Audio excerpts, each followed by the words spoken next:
Hi everyone, I'm back. Bible study time.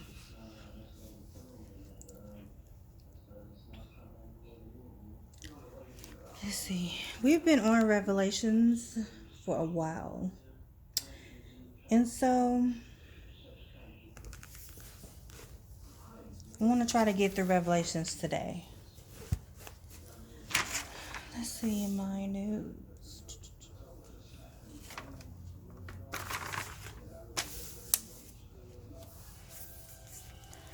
Okay, the last thing we talked about was Jesus, the rider on the white horse, was Revelation chapter 9, verse 11. And I'm going to start where we left off.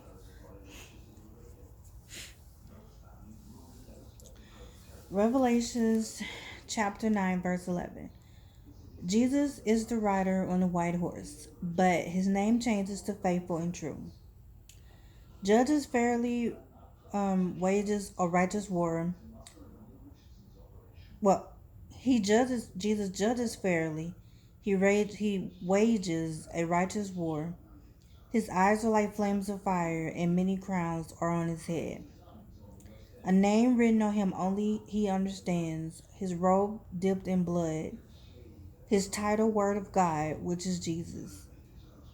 The armies of heaven are dressed in finest white, pure white linen, followed him on white horses. From his mouth is a two-edged sword to strike down the nations and rule over them with an iron rod.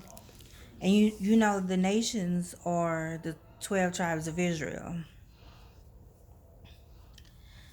And just in case you forgot, the 12 tribes of Israel. Because I know I spoke about it.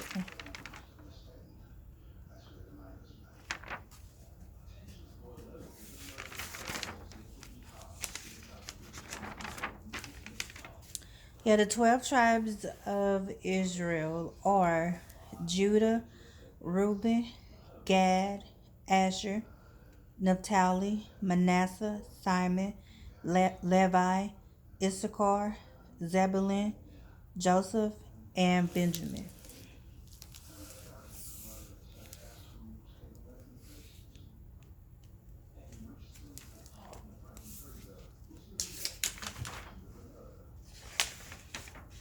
And again, the 12 tribes of Israel are Judah, Reuben, Gad, Asher, Naphtali, Manasseh, Simon, Levi, Issachar, Zebulun, Joseph, and Benjamin.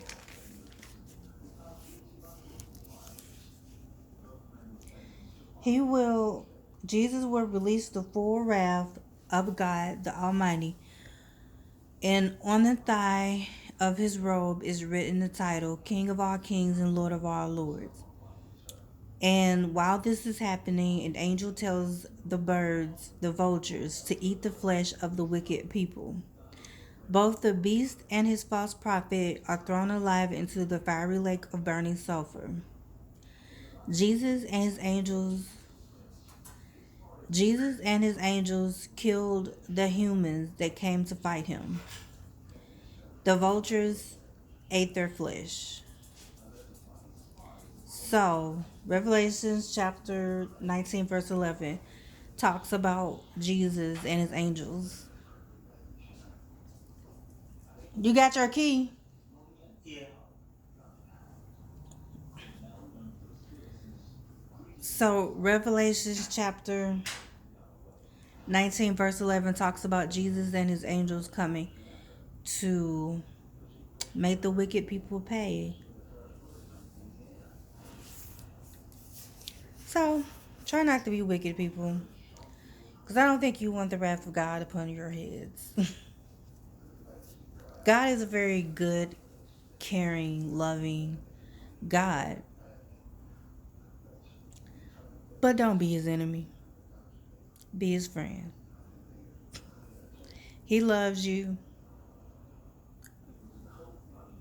Why is it so hard to love him back? Yeah.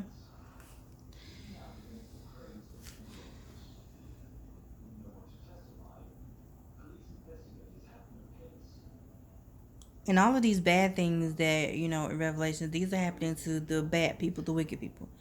If you're not a bad or wicked person, then you have nothing to worry about.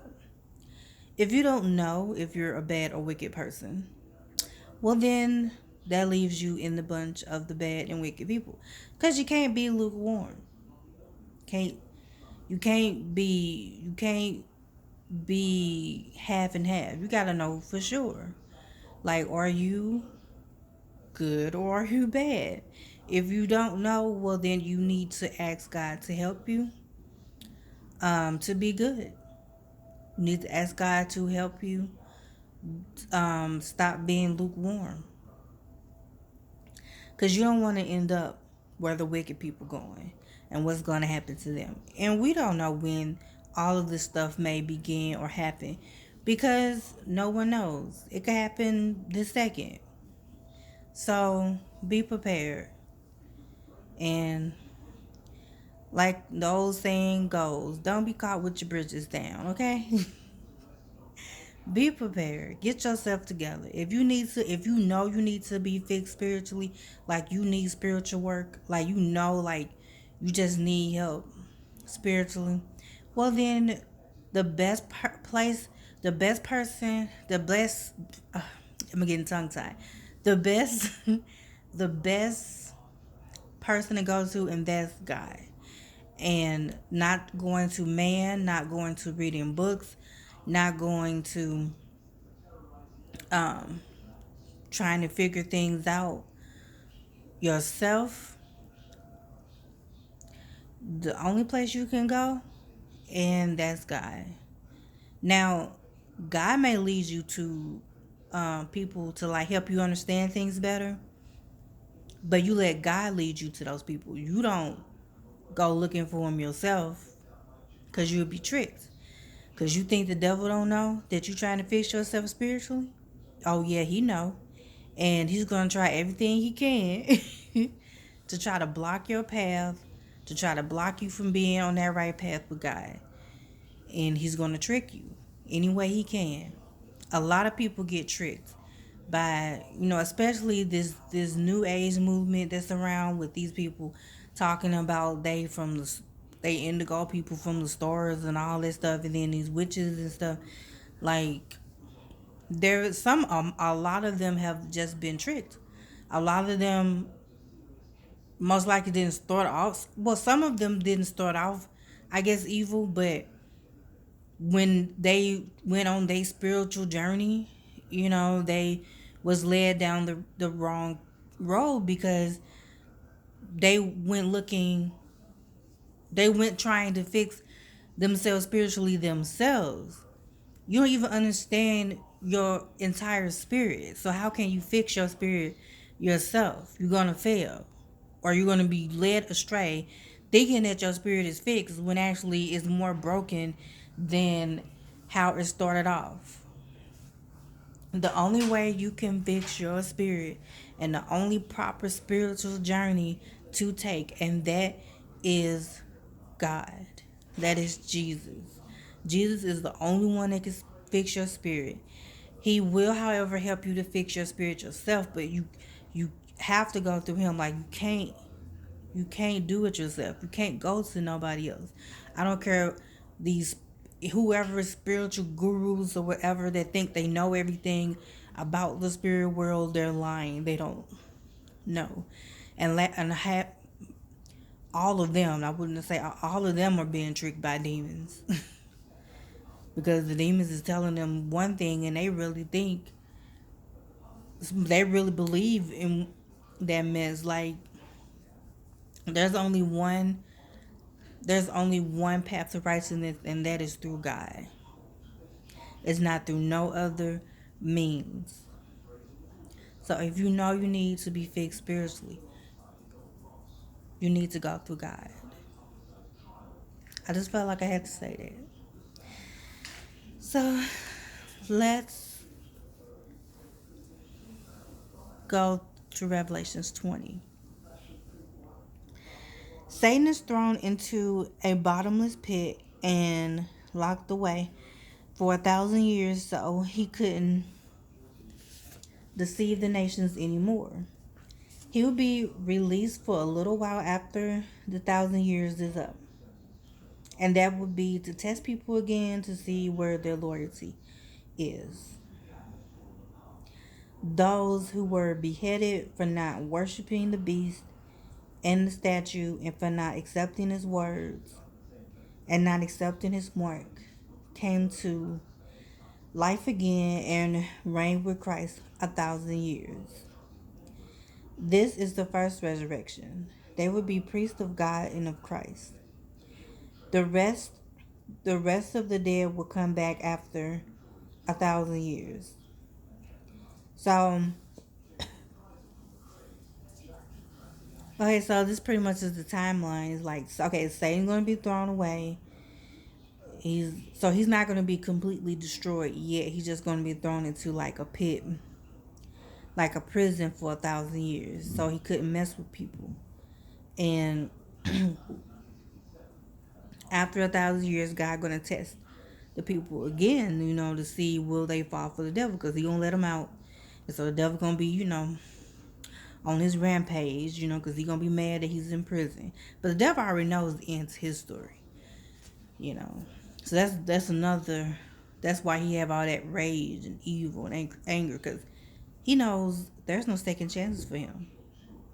But he still have to do what God say do, and his job is to test, and that's what he does until um, God completely destroys him, which is at the end of Revelations.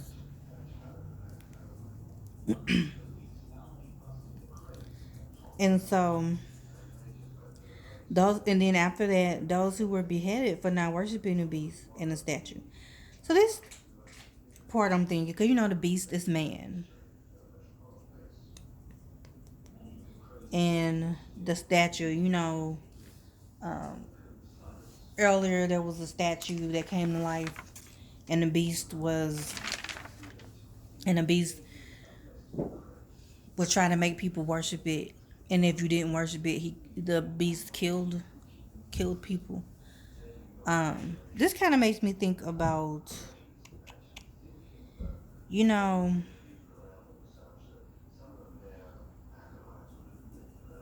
what you call it? I'm trying to think. About the Christ. I don't really know a lot about the war, about the Christian war, but I do know that they killed people, and it was Catholic. They were Catholic people because they worshiped these. They had these little. Oh, I hurt my mouth. They had these little statues. Well, Catholic people worship. They got statues. Little stuff, kind of stuff they have in their churches. So I'm thinking, was God talking about that war?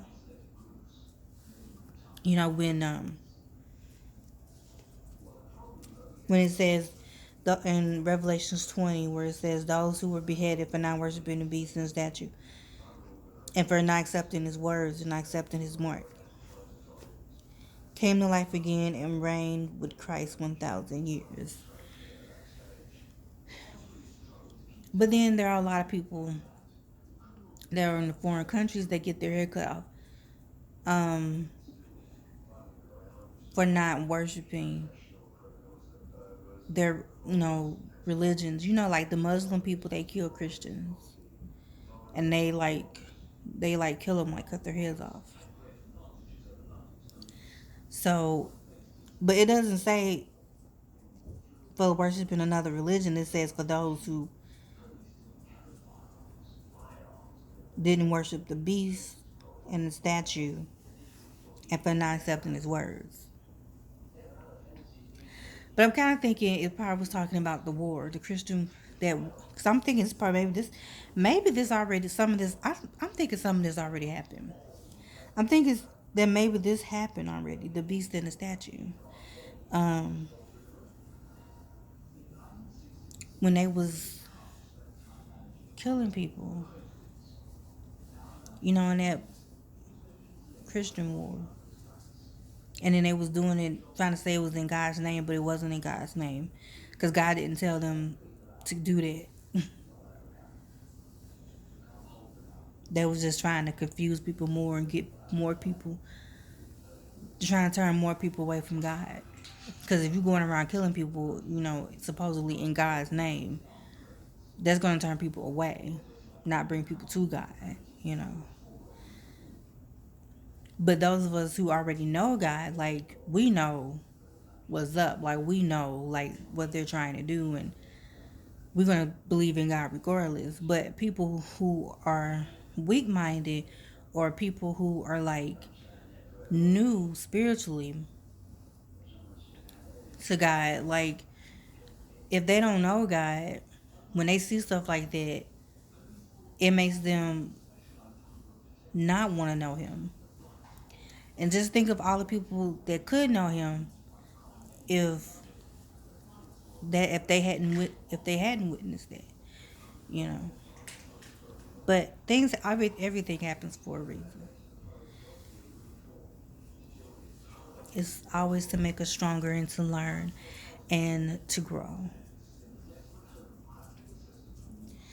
But after the people came back, that was beheaded for not worshiping the beast and the statue, and for not accepting his words and not accepting his mark.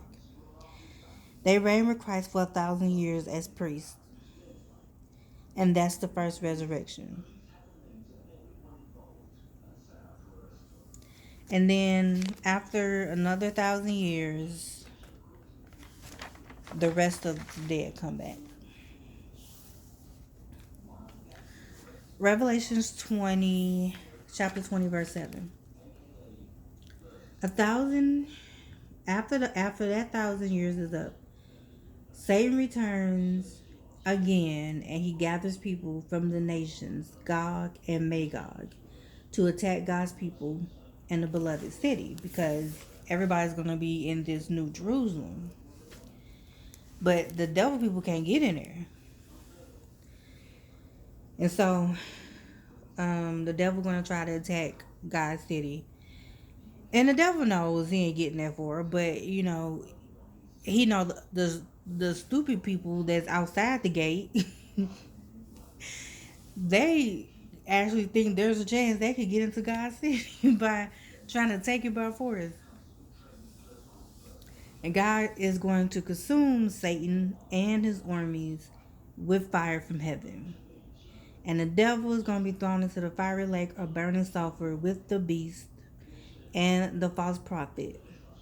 They will be tormented daily and nightly forever and ever, no end. So, Revelations 20, verse 7 talks about Satan finally being just out of our hair, finally thrown into torment, to where he's not going to be dead, but he's going to be just tormented.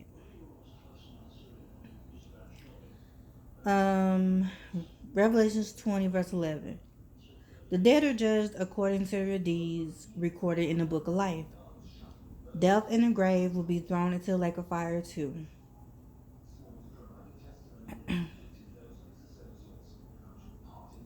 Wait a minute. Yeah, death and the grave will be thrown into the lake of fire. Anyone names not found in the book of life is thrown into the lake of fire. And that is the second death. So the second death, all the people outside of the gate, outside of Jerusalem, they're going to be thrown into the fire. So when God comes back, hopefully you're inside the city. You're inside the city of Jerusalem, not outside it.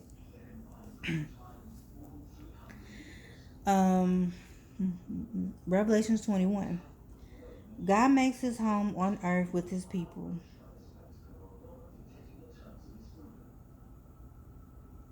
And anyone who is wicked will be thrown into the lake of fire. And that's the second death. The new Jerusalem is laid on the earth. There will be no temples because God and the Lamb are the temple. There will be streets of gold. Nothing evil is allowed in the city. Only people who can enter are the names written in the Lamb's book of life. So, God is going to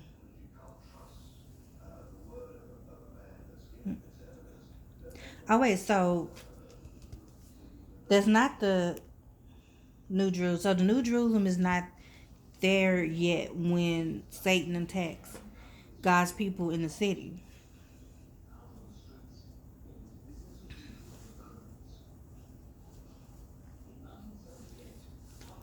In the beloved city. And the beloved city is Jerusalem. So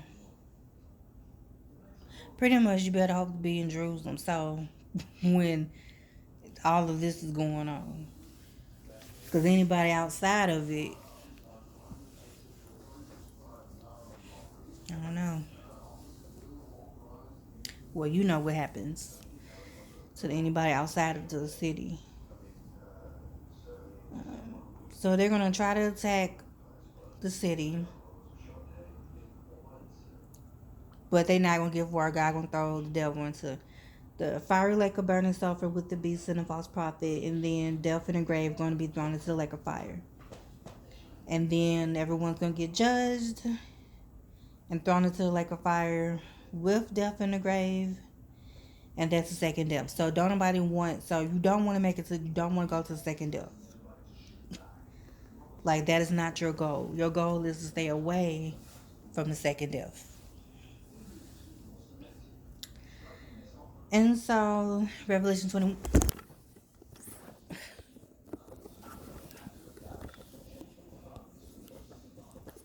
Damn camera. So your goal. My camera always shaky.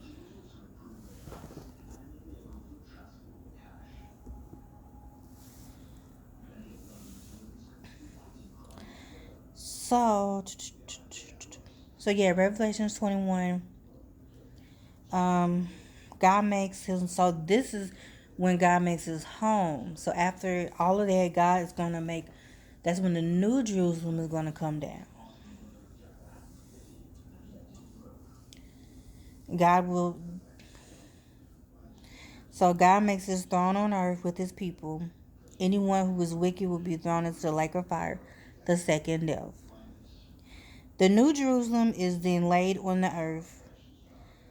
And then there's no temple, so nobody's going to be going to temple or church because you're going to be in the presence of God and Jesus. Like, how awesome is that? And there's going to be streets of gold, and then nothing evil is going to be allowed in the city. No more killing, no more sadness. And only people who will be able to enter are the names written in the Lamb's Book of Life. So, your goal is to have your name written in the Lamb's Book of Life. And the only way that's going to happen is you have to obey God. You have to obey his laws and his regulations. You cannot love God and the world. You have to choose what you want. You either want to love the world or you're going to love God. You can't love both. God said he will not accept you if you love both. Because because you can't make up your mind. He don't want nobody that can't make up their mind. He wants to know, are you for him or are you against him? And if you can't make up your mind whether you're for him or against him, then you're against him, and that's not a good place to be. And if you're in that spot where you don't know whether you're in the book of life or not, then you need to really ask God to help you get your name in that book of life. Because just ask God to help you to be a good person and to take away your evil desires and your evil thoughts. And God will, if you're sincere. If you're sincere. If you have an alternative motive or evil desires, then God gonna know that he ain't gonna listen to you because evil cannot stand in his presence. But if you're sincere about wanting to change your life and wanting to be for God, then God will help you. And he will help you get rid of anything that's not pleasing to him. You want to live your life. You want to live your life to please God, not man, not anybody else. You only want to live your life to please God. You have to deny your flesh. You have to deny your flesh deny the world. The world will always be what it is, and the world is evil.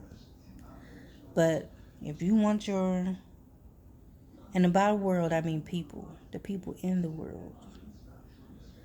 And a lot of people say, "Oh, you can't say the world is evil because it's God's world." Well, look, I'm only saying what God Himself said. He said the world is evil, and the ruler of this world is Satan. He gave Satan permission to rule this world. That's why it's in chaos. That's why it's the way it is.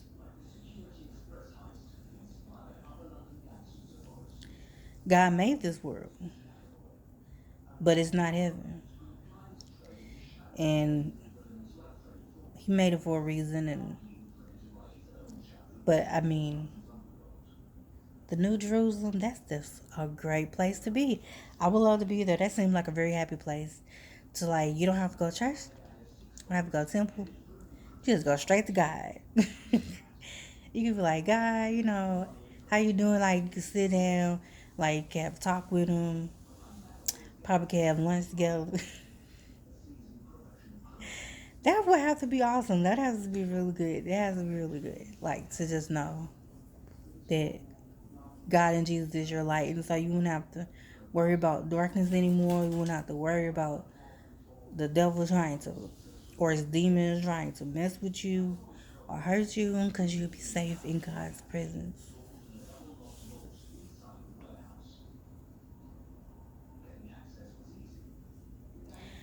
I'm 1,000% sure. No, I wouldn't say 1,000% sure, but I'm, I'm sure my name is in the book of life. And I say this because no, I'm not perfect, and God doesn't expect anyone to be perfect because He knows we're humans. But I do obey God, and I do pray and talk to Him, and I do know, and I do obey His, His regulations and everything to the best of my knowledge. What I do know, I do obey God. And I'm still learning and I'm still growing. And as long as you're learning and you're growing and you're not making the same mistakes you made before, then you're good. You ain't got to worry about nothing. And ain't probably in the book of life too, But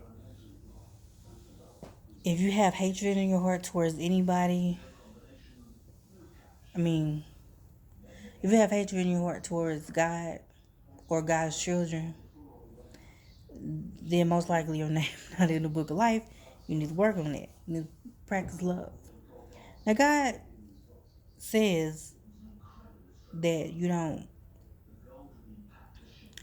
Now, because I mean, there are demonic people that you just don't like or can't stand, or or hate. God said it's okay to hate God's enemies, but it's not okay to hate your fellow sister and brother. And your fellow sister or brother in Christ could be any race, any color, any background. The spirit is different than this outside flesh that we got going on. God sees the spirit. Who we are on the outside, who we are on the outside, it's, how we look on the outside is different than how we look on the inside, like spirit wise. And um, God sees our spirit. So that's why, you're, you can't say, you can't judge a person because of their color or their background, because we're all learning. We're all on a path or trying to get to that path to God. Well, most of us are, because some people, some people are not, trying to get to God. Some people just want to only satisfy their own desires and not God's desire. We're from God. God created us. So your desire should be to please God, not yourself, not people, not the world, but God. And so if you aim to please God and don't be like Cain, don't try to half as it, don't try to be. Because, the reason why Cain and Abel, reason why God didn't like what Cain was doing, because when it came time to, offer things to God, Cain offered God the worst of whatever he made, the worst of his crops. But no, I think Cain was a hunter. Cain offered God what he didn't want. Abel offered God the best, the first. And so that's why God liked Abel and not Cain. So be an Abel, not a Cain. you know, follow God, offer God your best, not your worst, not what you don't want, but offer God your best. You'll be all right. And so, moving on to the last part, Revelations chapter 22. Medicine will be made from the tree of life to heal the nations. No curse on anything anymore. Evil people will be outside the gate. So there's still gonna be evil people apparently. Evil people will be outside the gate. Only God's people will be in the gate of New Jerusalem. So that's kind of like the end of that story. But what makes me wonder, what makes me think, okay, so all the evil people still not, so God not completely killing all the evil people. And he didn't kill the devil. He just sent him to torment for what he did all these years. So, is God going to bring the devil back to test people again? And will there be a chance for the evil people outside the gate to get in? Because it's like, that would be stupid. Like, how can they'll be looking at God and looking at his city, and then still, what if, when you know what, they wouldn't see him? They probably wouldn't see him.